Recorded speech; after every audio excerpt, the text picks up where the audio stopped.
Welcome back to Brandon Sports Talk. In today's episode, I have the privilege to interview the USA Paralympian goalball athlete, Mindy Cook. How are you doing today? I'm good. How are you, Brandon? Thanks for having me on. You're welcome. Can you talk about how you knew that you wanted to play professional goalball? Yeah, so when I first started playing goalball, what I really wanted to do with this sport is when I fell in love with it, I just wanted to get better at it. I saw it as a challenge and a way for me to gain confidence and play as a team sport.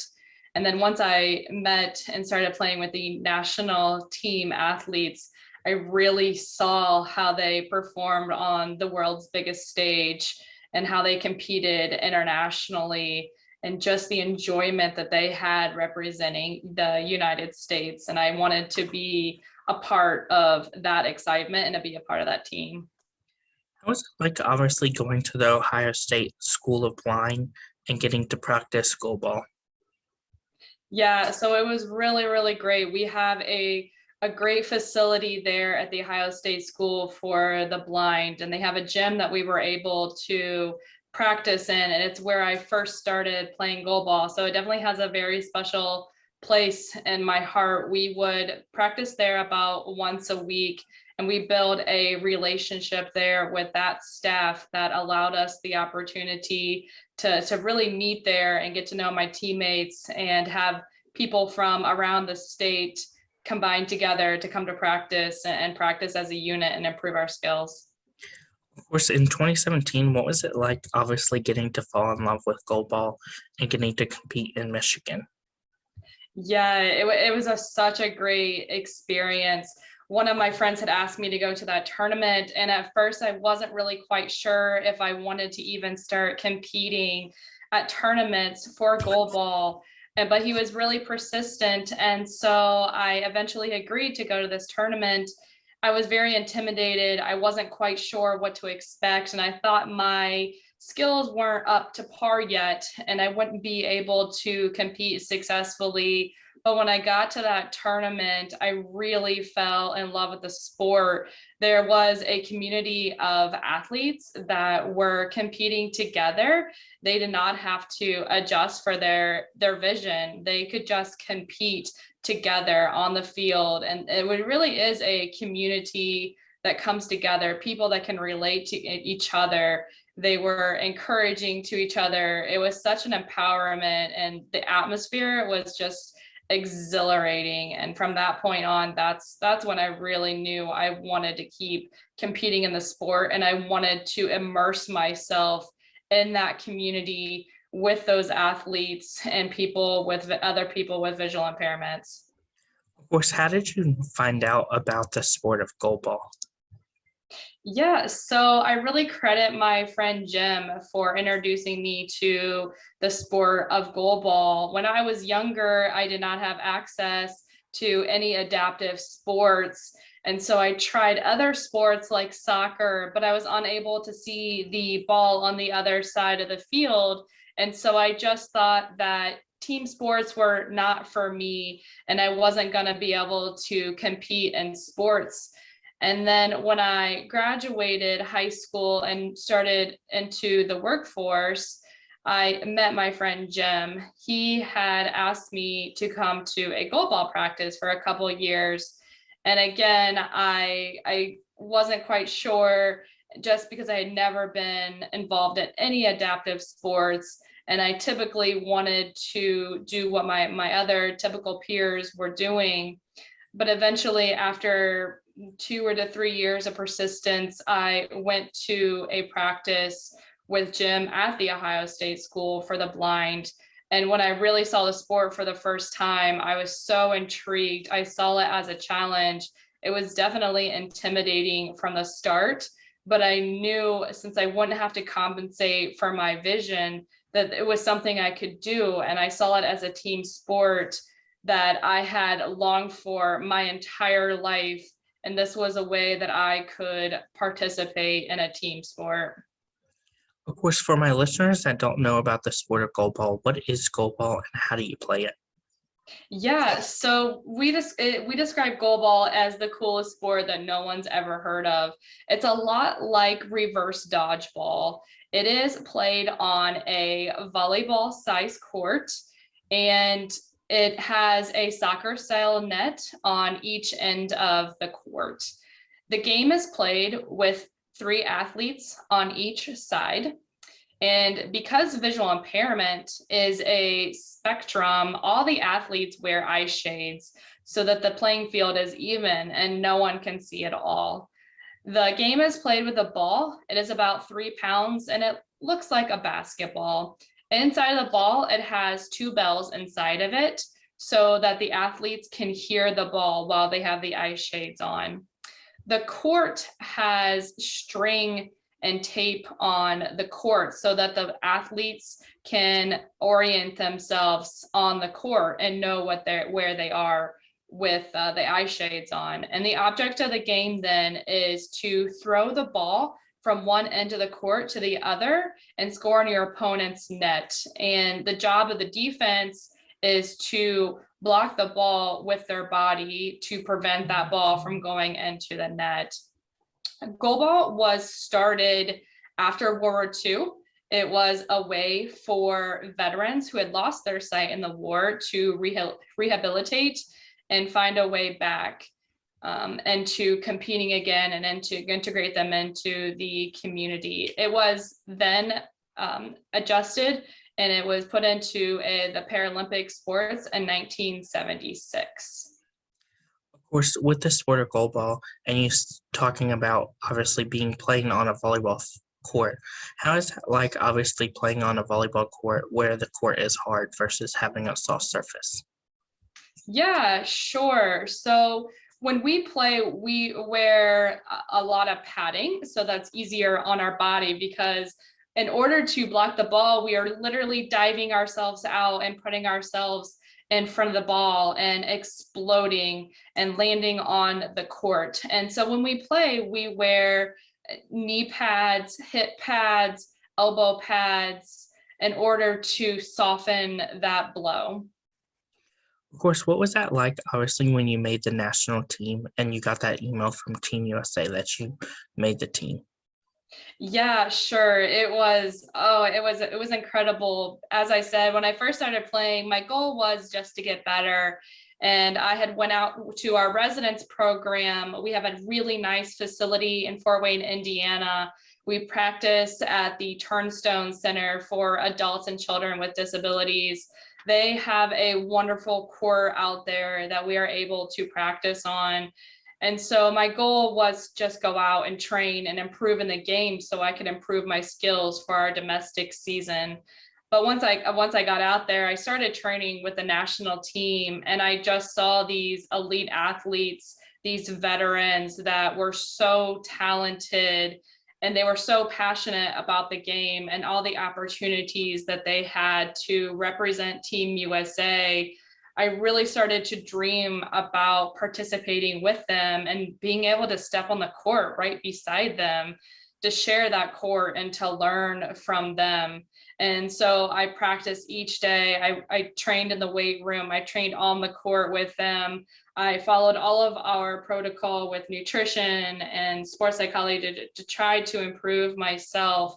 And so in 2019, when I was asked to be on the national team, it was incredible. It's such a sense of pride, and to be able to put on the stars and the stripes as a jersey for the first time was really quite magical. Of course, what was that feeling like, obviously having Team USA on your chest and getting to wear that Team USA goalball jersey? Yeah, so it was a really big responsibility because I was representing Team USA. I was representing the United States. But with that came such a sense of pride and loyalty and such a sense of proudness that I was from the United States and I was with my teammates that had worked so hard to get there. And really, it was a sense of success and a sense of gratitude that I had to have that opportunity. Of course, what was that feeling like for you to get the announcement that you made the Paralympic team to obviously get to go to Tokyo? Yeah, that was a dream come true in itself. When the Paralympics were postponed in April of 2020, there was a sense of unknown whether the Paralympics were going to happen in 2021 or at all. And so there was a lot of uncertainty, and I thought that my dream of possibly making Team USA was gone, and there was so much uncertainty, unknown, and fear, but our team pulled together and we kept pushing forward. We really talked to each other during the first part of the pandemic and just building our team as a whole and doing what we could to get stronger. And personally, I did everything that I could to improve my skills, and I knew I was in some tight competition to be able to make that Paralympic team. We have such a deep pool of athletes that are so skilled. And so when the announcement came then that the Paralympics were going to take place in August of 2021, and that I had made the team, it was exhilarating and such a dream come true. It was a combination of all that hard work, all that sacrifice that led me there. And again, I felt so grateful for that opportunity, and just so thankful for the support that I had that had gotten me there to that point. And I was just excited to then go to Tokyo and start competing. What was that feeling like getting to go to Tokyo and compete for the Team USA at the Paralympic level? Yeah, the experience was incredible. Team USA really took such great care of us. We were able to go to Tokyo, and our facilities that we had there were so comforting to us. We had an athlete lounge.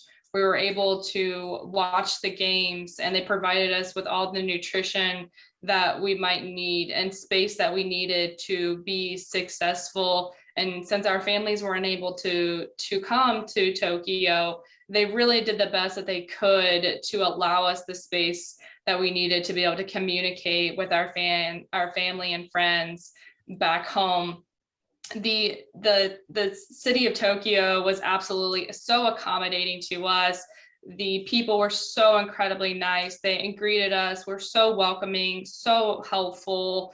And they had just a spot for us that we could, get our hair done, or we could get new shoes and have a post office so we could send postcards back to our family and friends. So it was a very magical experience, and Team USA really helped make that experience so much better. Of course, how was it like and different from obviously any other Paralympic stage where obviously your family and friends weren't able to make the trip to Tokyo? Yeah, so this was the world's biggest stage. It was the top. It was the biggest tournament that I had ever gone to. And so there was a lot of pressure, but thankfully I had my teammates there that are veterans, and they had already been through that experience before. And so they really guided me through that. They really took me underneath their wing and made that experience so much special to me. My teammate, Lisa, she really helped ensure that I got the best experience that I could, even though our family and friends weren't able to be there. During the opening ceremonies, she made sure that I was able to be placed in a certain way so that I would be able to wave to the cameras, and so that my friends and family back home would be able to see me. And I really appreciated that she took the time and care to make sure that my experience was the best that it could be, even though that our friends and our family couldn't be there. And a really cool thing that Team USA did is that because our friends and family weren't able to attend such a big event, such as the Paralympics, they invited them out to Colorado Springs, and it was sponsored by Toyota. And out there, they got the experience of a lifetime. They were able to watch some of our games. They were able to go to the training site of the Olympic and Paralympics and try out different adaptive sports. They were able to try goalball. They were able to try wheelchair basketball. So it was a really great experience for them, and it was a way for them to feel connected to us. Of course, what were some of your favorite memories and moments competing for Team USA in the Paralympics? All of them. I really enjoyed every single minute while we were there. Our team really came together in some really tight moments. We had a lot of moments of adversity, and there's quite a few games where we were behind and we came back and just really believed in each other. We communicated with each other always, and we stuck with each other through the bad times and the good times. We spent a lot of time together, and it just was incredible to see how tightly knit that we became as a team and worked as a unit. One of my favorite moments is our semifinal game that we had. We played Brazil, and during that game we were down 2-0, and my teammate Amanda, with 2 minutes left in the game, she had tied the game up with 2 goals.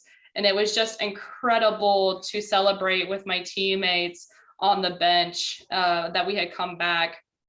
We ended up going tied again through the overtime periods. And overtime in goalball is 2 3-minute halves. And since we were tied, we then went into a shootout style similar to soccer or hockey. There are 6 players that play in goalball. And so there were 6 of us that were going to be doing the extra throws. And I was positioned to be last in that order. One of my teammates, we were tied, and then our 5th teammate, Ileana Mason, she had got us up by 1. And so I went into the game and I was able to make that last block of the game, which secured our spot into the gold medal match.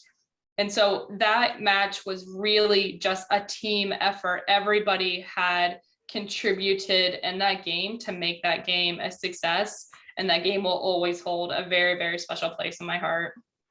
Of course, what was that feeling like getting to put on the Paralympic rings on your jersey? Yeah, it was really great. It was a sense of accomplishment, a sense of gratitude. And I had really felt that as a person with disabilities, I never thought that that would be something that was possible for me. And like I said, I didn't think that team sports were able to be possible. But what it really showed me to be able to wear the Paralympic Jitos is that even though that I have a disability, that doesn't mean that I'm less than. It doesn't mean that I'm different. It means that I am capable of all of my dreams and anything that I want to accomplish. It just looks a little bit different than others, but those opportunities are there out there for me, and there's no reason to quit dreaming. And being able to compete at the Paralympics was just an honor to represent the United States, and that we can really do anything as a community of disability athletes. Of course, while being in the village, what was it like getting to stand beside the Jito symbol and finally feeling that obligation that you made it to the Paralympics at the biggest stage? Yeah, it was really cool to be able to experience that with my teammates. It was really a sense of a humbleness that it was really happening. There was quite a few times I would have to pinch myself to know that this was really true and that my dream really had come true. And I just thought about everything that had gotten me to that point. I have an amazing support system with family and friends and teammates. And I work a 40-hour work week for the Department of Defense and an agency underneath them. And they were absolutely incredible in supporting me and helping me be flexible to be able to train and get to that moment. So I just thought when I was standing beside those Agitos, I thought of them and all the support that they had believed in me really before I had believed in myself, and to my family for everything that they had done to raise me and to support me and believe in me and do anything that they could to get me to that point. Of course, how is it like obviously getting to balance your work life and obviously being a professional athlete? Yeah, it's definitely a challenge. It's definitely not easy, but the only reason I can do it again is because of all the support I had. My coach Jake Chakowski, was absolutely amazing in his flexibility. He was always listened to me, and every time I had a work obligation and needed to miss a practice, he was okay with that, and he worked with me to be able to make up that practice. Our strength and conditioning coach, EJ Whitney, was also amazing, and that if I needed to change one of my workout schedules, or if I didn't have the equipment available to me while I was working, we always worked closely together to be able to have some alternative solution for me. And again, my work and my supervisor, Sunshine, she really just was full in on my dream. And when I told her it was my dream to compete at the Paralympics, her first response was, how can we make that happen? There was no hesitation. And so I wouldn't have been able to balance both if it hadn't been for both my work and for my teammates being understanding and my coaches supporting me and helping me be successful in anything that I might need. Of course, while at the Paralympics, did you ever receive any medals? Yes, we received a silver medal. What was that feeling like, obviously having that silver medal put around your neck and knowing that all of your hard work paid off? Yeah, it was a dream come true. Going into the Paralympics, I wasn't sure what to expect. I was happy to be there. I just a sense of gratitude and the honor to be there, having that opportunity to be there, and then to walk away with a silver medal was more than anything that I could have ever asked for. Just representing the United States of America, and to be able to bring that medal back then and share that with my family, my friends, and people here in the States is just a really cool experience. And then to just show people my experience and share my story, and just to show them again that people with disabilities are able to accomplish their dreams. They can reach the world's highest stage, and they can earn a silver medal. Of course, how does it feel to have Paralympian behind your last name and also have Paralympian medalists behind your last name? Yeah, it is such an honor. It's definitely nothing that I ever thought was going to be possible for me. And now that I have it behind my name, I really feel a sense of responsibility to do something really great with it, and to share it with other people, and to be able to go out now, share my story, and just to have it be a part of my story, have it be a part of my journey and my purpose. And now it is really cool, and just to share to other people that my disability has shaped me, has shaped my experiences, but it's not my entire identity. It's just a part of my name. It's a part of my name, but it's not all of me. Of course, what is it like obviously being a Paralympian goalball athlete? Yeah, it's a really cool. It's such an honor to be able to compete as a goalball athlete. This community of goalball is absolutely incredible. The goalball athletes are so hardworking. They're so enthusiastic. They just have so much passion for the game, and I thrive off of that community. I enjoy spending all the time that I can with them. This past weekend, actually, we had our United States National Goalball Champions sponsored by the United States Association of Blind Athletes, and they put on such an incredible event. I enjoyed every moment while I was there. I enjoyed just getting to know people, meeting people, and just spending time with that community. It's such a great community. It's super tight knit, and it's really a sense of belonging there. How did it feel, obviously, when you got to receive your Paralympic ring from making the Paralympics? Yeah, it was really cool. I really treasure that ring. It has so much significance to me, and a compilation of everything that I have been through in my life, and it kind of is my life story inside of that ring, and it's a reminder each day to go forward and to keep pushing and keep grinding through all those hard moments, to look at the ring and to know why I am competing, why I am making the sacrifices and putting in all the hard work that I am.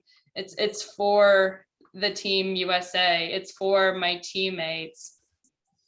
How did it feel to have your name engraved into that ring?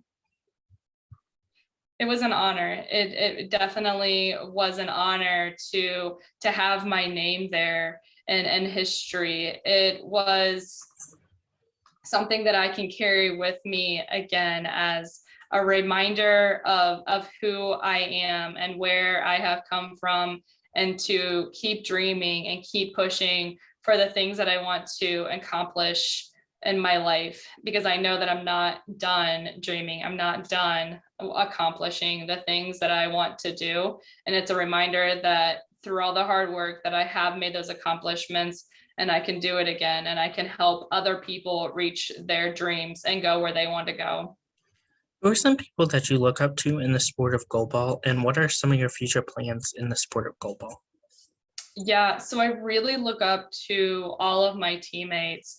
They are absolutely incredible people. Like I said, my teammate Lisa Chakowski, she is such a role model. She treats people with respect. She's very thoughtful and make sure that everyone is included. My teammate Amanda Dennis, and she's a left-handed thrower, and so am I. So I really look up to the way that she throws, and to learning from her to how to improve my skill on the court.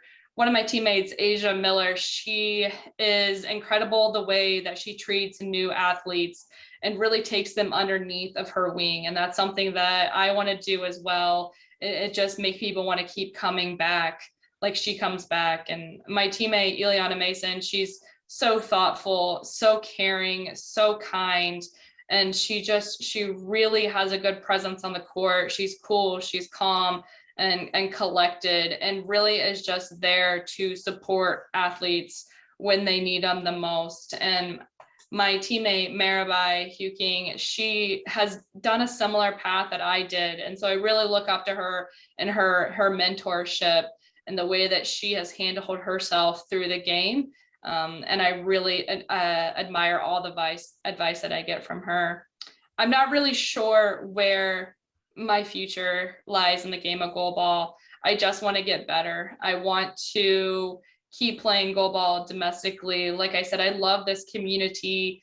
They have a really special place in my heart, and they are some of my best friends and people that I truly admire and cherish. And so I want to stay involved in the community. I'm really passionate about wanting to help develop younger players. I really want to help them find their potential. I really want to help them find their possible out of their impossible, and help them achieve anything that they want to do, and keep them in the sport of goalball. What advice would you give people that are looking to play the sport of goalball and even one day make it to the Paralympics? Yeah, so I would just tell people to keep dreaming. I would tell people to never have limitations on yourself, and to ask questions. There is no such thing as asking a dumb question or too many questions. I know when I first started, I asked so many questions. I continue to ask questions.